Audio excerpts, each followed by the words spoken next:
Assalamualaikum warahmatullahi wabarakatuh. Perkenalkan, nama saya Sinta Rovina dari Prodi Akuntansi dengan nomor induk mahasiswa 1125181. Berikut adalah tugas saya dari Bapak Taufik Andri Setiono, SEMAK. Yang pertama, kita akan membahas mengenai SWOT. Apa itu SWOT? S atau strength yang berarti kekuatan, W atau weakness yang berarti kelemahan, O atau opportunity yang berarti peluang, dan T yaitu threat yang berarti ancaman. Strength adalah kekuatan internal suatu organisasi atau perusahaan. Contohnya seperti SDM atau sumber daya manusia. Kedua, teknologi canggih, dan ketiga, jaringan bisnis. Sedangkan W atau weakness adalah kelemahan suatu instalasi atau perusahaan atau organisasi. Contohnya kurangnya pengetahuan SDM, kurangnya pengalaman, dan ketergantungan kepada pelanggan. Opportunity adalah peluang eksternal yang dimanfaatkan perusahaan atau organisasi. Contohnya perkembangan teknologi, kebijakan pemerintah, dan perubahan perilaku konsumen. Threat adalah ancaman eksternal yang dapat mempengaruhi kinerja perusahaan atau organisasi. Contohnya adalah kerusuhan sosial, persaingan yang ketat, dan perubahan ekonomi. Manfaat dari SWOT sendiri adalah yang pertama, mengidentifikasi kekuatan dan kelemahan perusahaan. Yang kedua, mengidentifikasi mengenai peluang dan ancaman bagi perusahaan. Yang ketiga, pengembangan strategi untuk memanfaatkan kekuatan dan peluang yang ada di perusahaan tersebut. Bab selanjutnya kita akan membahas mengenai franchise.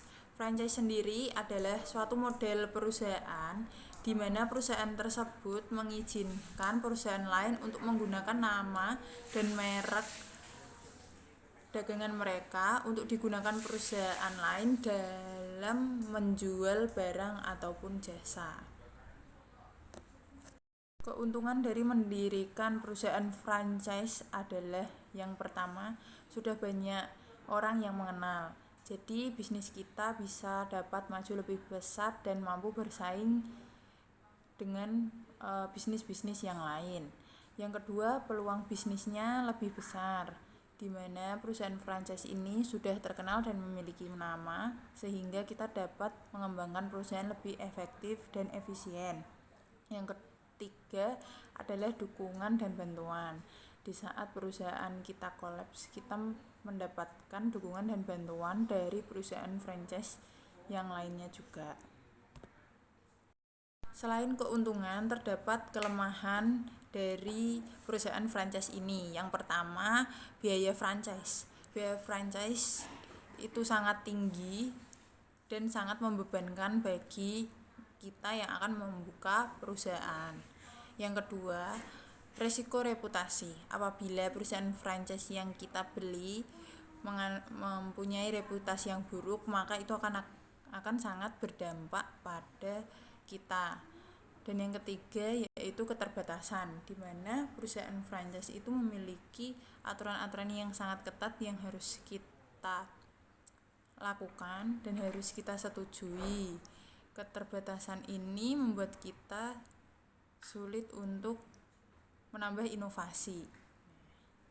Jenis-jenis franchise sendiri ada 3, yaitu yang pertama ada franchise bisnis, yang kedua ada franchise produk, dan yang ketiga ada franchise jasa.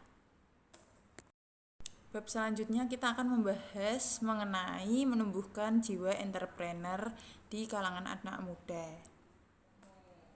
Yaitu membangun mentalitas yang tepat, yaitu mental yang kuat, percaya diri, dan tidak takut akan kegagalan. Dengan mempunyai jiwa-jiwa ini, maka kita dapat menumbuhkan jiwa entrepreneur kita dengan sangat baik. Yang kedua, mengembangkan kemampuan. Seorang entrepreneur harus memiliki kemampuan dan harus mampu mengasah kemampuan yang dia miliki. Seorang entrepreneur juga berjiwa bisnis yang sangat tinggi dan menginginkan bisnisnya agar selalu lancar dan berkembang. Yang ketiga, mencari pengalaman sebanyak-banyaknya.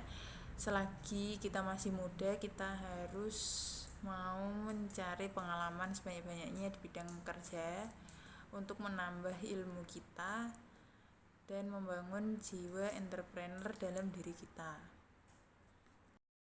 Yang keempat yaitu berani mengambil resiko. Seorang entrepreneur muda berani mengambil resiko, ancaman, dan kelemahan yang ada pada perusahaannya.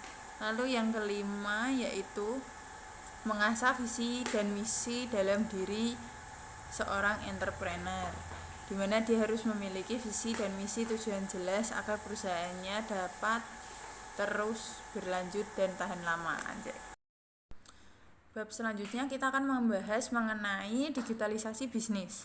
Apa itu digitalisasi bisnis? Digitalisasi bisnis adalah sebuah transformasi menggunakan teknologi digital untuk meningkatkan efisiensi dalam operasional bisnis itu sendiri. Manfaat dari adanya digitalisasi bisnis adalah satu, meningkatkan efisiensi, di mana waktu bekerja dan kekurangan perusahaan bisa dapat terakomodir dengan sangat baik. Yang kedua, meningkatkan efektivitas, yaitu di mana kepuasan pelanggan. Contohnya saja pada perusahaan MMT atau printing.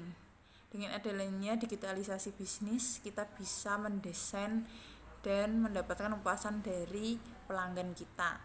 Yang ketiga, meningkatkan inovasi, di mana kita dapat berinovasi dengan baik bagi perusahaan dan kita dapat memberikan kepuasan bagi pelanggan yang menggunakan produk atau jasa layanan kita.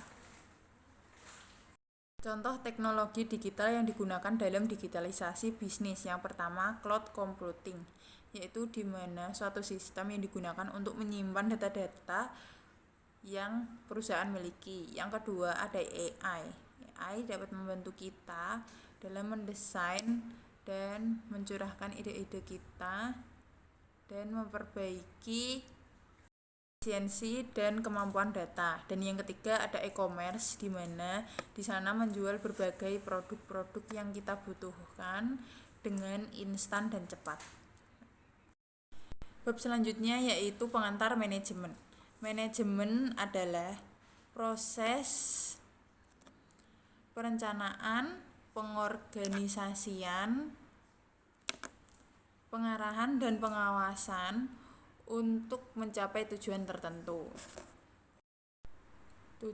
Tujuan dari manajemen itu sendiri adalah yang pertama, meningkatkan efisiensi sumber daya organisasi dan efektif dan efisien.